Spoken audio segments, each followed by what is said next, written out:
buhay ko before, simpleng estudyante na yung simpleng pangarap lang niya na makatapos sa pag-aaral, magtrabaho ng maayos, matino.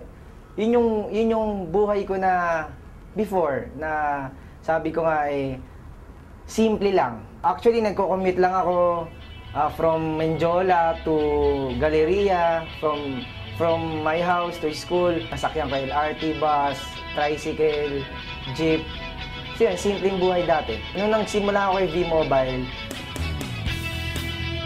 iba yung pakiramdam na V-Mobile pala, pwede kang kumita at the same time, pwede kang tumulong sa maraming tao.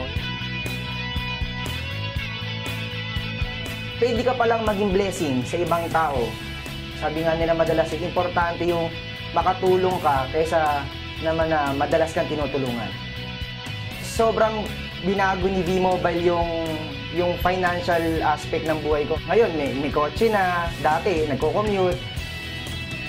Malaking bagay si V-Mobile. Sa mga nagsisimula ngayon, set a goal. Kailangan yung pangarap mo isipin mo mabuti. Paghandaan mo. Huwag mo kakalimutan, syempre, Panginoon Diyos.